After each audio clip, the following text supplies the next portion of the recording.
సిద్ధులగుట్ట ఈ సిద్ధులగుట్టలో ఆది అనాది నుంచి నవనాథ ఋషులు మునులు తపస్సు చేసుకున్నారు. ఈ రోజు కూడా అయోధ్య, కాశీ, మధుర నుంచి నిరంతరం సాధువులు పాదయాత్రలో భాగంగా ఇక్కడికి వచ్చి వాళ్ళ సాధనను పరిపక్వం చేసుకుంటూ తపస్సు చేసుకుంటూ వెళ్తుంటారు. మరి ఆది అనాదిలోనే మరి పూజలు అందుకున్నట్టు ఇటువంటి కొండపై మరి 1961లో రామప్రియదాస్ మహారాజు రామాలయం కూడా సువిశాలంగా నిర్మించారు. ఈ మధ్యనే రోడ్డు ఇవన్నీ అయినాయి. మరి అదే కాకుండా ప్రతి సోమవారం అన్నదాన కార్యక్రమం జరుగుతున్నది. మరి అన్నదాన కార్యక్రమం మరి దాతల సహకారంతో జరుగుతున్నది. ఈ రోజు దాతగా శ్రీ మూల ఎర్రన్న గారు వారి పరివారం వారు వచ్చి వారు దాతగా వ్యవహరించడం జరుగుతున్నది.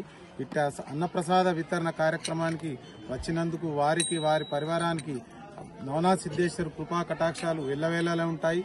అదే కాకుండా ఇంకా అన్నేదాగా మాకు సహకరిస్తున్న దాతలందరికీ, వచ్చిన భక్తులందరికీ మరియు అందరి జనాలందరికీ నవనాథ్ సిద్ధేశ్వర్ కృపా కటాక్షాలు ఎల్లవేళలా ఉంటాయి. మీరు మీ పరివారం నిరంతరం ఇట్లనే భగవంతుడి సేవలో వస్తూ తరించాలని కోరుకుంటూ నవనాథ్ సిద్ధేశ్వర్ భగవానికి నమ శివాయ.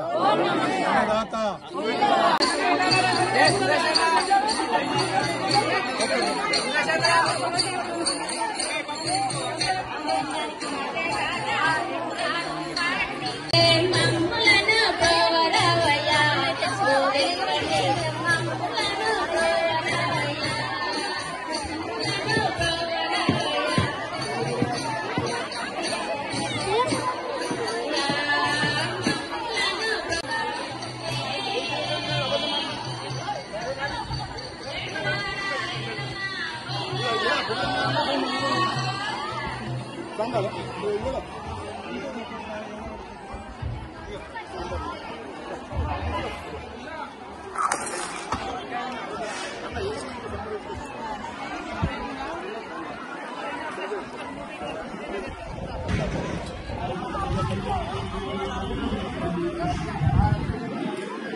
ఎందుకు